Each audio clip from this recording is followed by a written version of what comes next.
Let me bask in this little momentary ray of sunshine that is shining down upon the Miami Heat right now. Let me bask in this sunshine, please. Are things fixed? Are things all better? No. We might lose to the Pistons tomorrow. Who knows? The next day.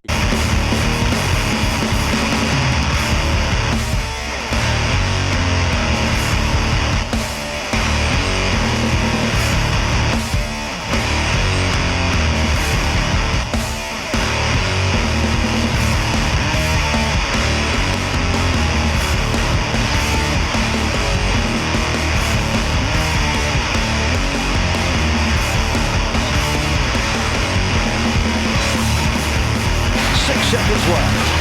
Herro to his right. On the drive. Leans in. Got it! With 1.8 left. Tyler Herro puts Miami in front. A few moments later. Let me back off. Lob it inside. Jalen Duren with the jam. They called timeout and they don't have one. That's a technical foul. Made it! Tyler painted a masterpiece last night. And our beloved coach decided to be like one of those annoying climate activist people that go into museums and throw paint on masterpieces and glue themselves to stuff. Spo decided to do that and destroy a masterpiece. And here we are with a worse record than the Detroit Pistons. Okay, so let's just cut to the chase. Let's address the elephant in the room. What happened? Okay, we are down 9 points with 1:23 left. Tyler goes absolutely nuclear, hits 3 threes in the span of about 45-50 seconds, ties the game. We go into overtime. We play overtime. We're still tied. 15 seconds left. Tyler gets the ball. Tyler puts the entire Miami Heat franchise on his back, scores again. We're up to 1.7 seconds, 1.8 seconds left. And from this last 1.8 seconds to the end was a complete dumpster fire. It was a mess. And there seems to be confusion right from the start of this play. Apparently, Spo tried to get Ware into the game. Now, if you look closely, you could see Ware walking away on the sideline. So Ware was supposed to be in, Ware wasn't in. So there's the first confusion.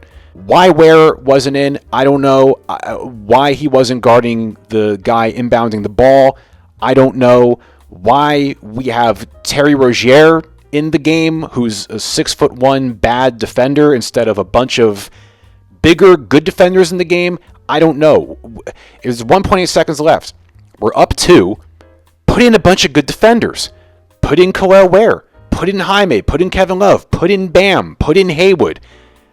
Why is Terry in there? The other thing I don't understand is why does Bam need to be that far out on Jalen Duren?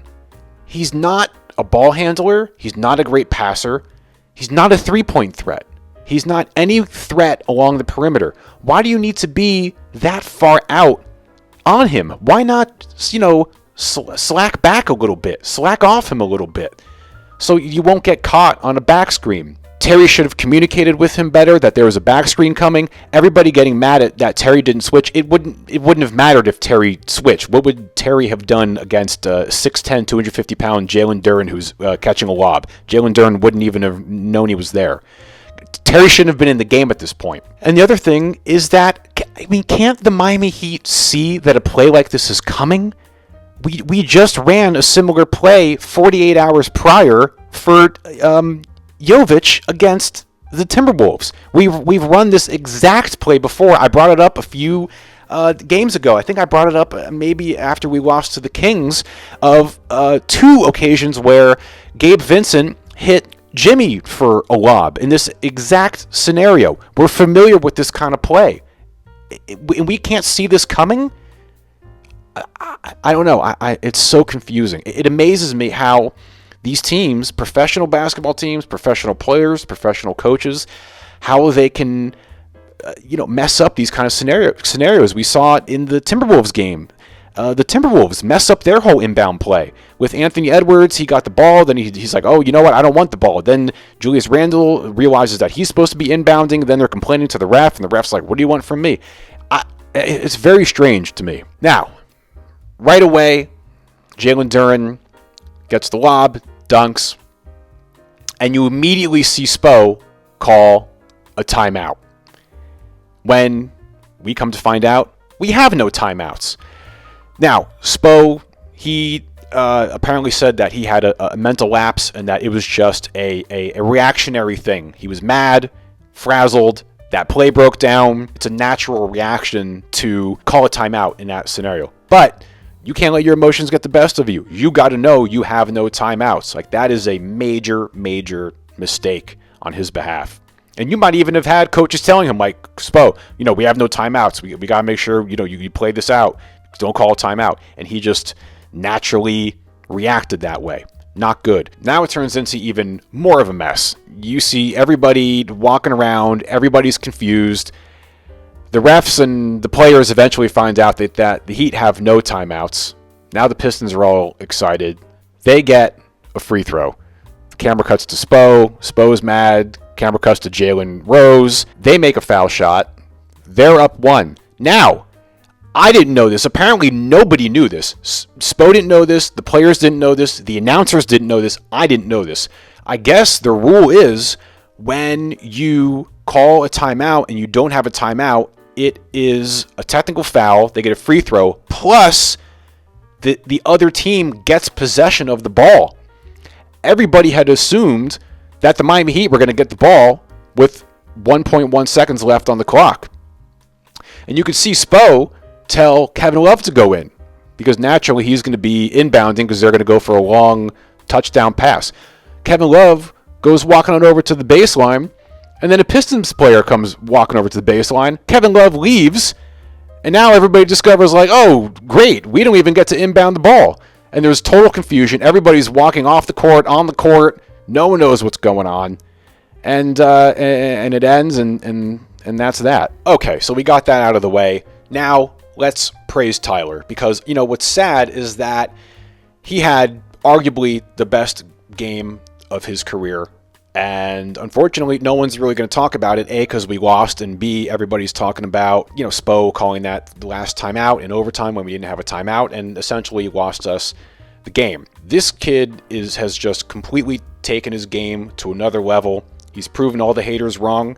I've definitely been kind of skeptical of Tyler and, like, will he make that jump, and is he better off the bench, and does he fit with the starters, and all those kind of questions that the Heat fans have been asking. A lot of people are saying that he should be in the most improved player conversation, in the all-star conversation. I think it's a little early for that stuff. If he keeps this level of play up and the consistency, that overall is what I'm really impressed with him, is his consistency, because that was something that we didn't really see. We would have 1, 2, 3 games in a row where he would be good, and then he kind of would, like, disappear for a bunch of games, or he'd get hurt, but his consistency is really, really impressive. And like I said in other videos, his leadership, his poise, how he's able to drive to the basket now. He put on some weight. His decision making, ball handling, passing, shooting, how good his three-point shooting is. I mean, everything. Every metric of his game has improved. I'm so happy for him. And this really seems to be his team right now. All right, let's talk Terry real quick. Poor Scary Terry. He's been Scary Terry this season, but scary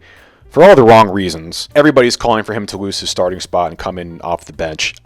I'm fine with that. Maybe that's what he needs. Maybe he's better at being a spark off the bench, but he has just been bad.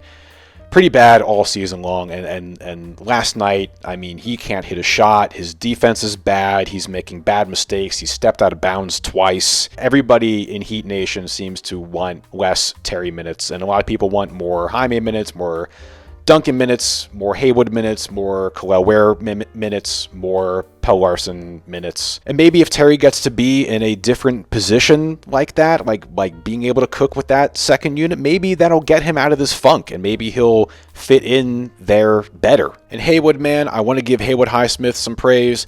Absolutely amazing defense. The steals, the deflections. He's so disruptive. Better game from Bam. Had a double-double. I don't like that he doesn't have a field goal attempt until like into the second quarter. That's weird. We got to get him going early. Had an amazing lob. That one lob and dunk he had. Oh my God. Unbelievable. Jovic seemed to broke his nose. They called it some weird thing. Oh, a reduced septum. I think that's fancy talk for broken nose, but I'm no doctor. Poor Tim Hardaway had that horrible fall. He gets hit in the face by Bam and then hit in the back of the head. Then he hit his head on the floor. He's bleeding. He's taken out in a wheelchair.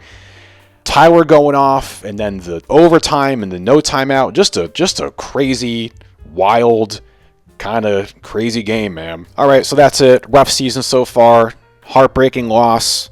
Kings' loss was heartbreaking. The Suns' loss was heartbreaking. Pretty sure there was some other heartbreaking loss in there somewhere. Jimmy's hurt. Miserable season so far. Whatever. What are you going to do? It could be worse. We could be the Bucks or the Jazz. Pacers in the Emirates Cup. The Emirates Cup. AKA the in-season tournament on Friday. All right. That's it. Spo. Hey, Spo. Get it together.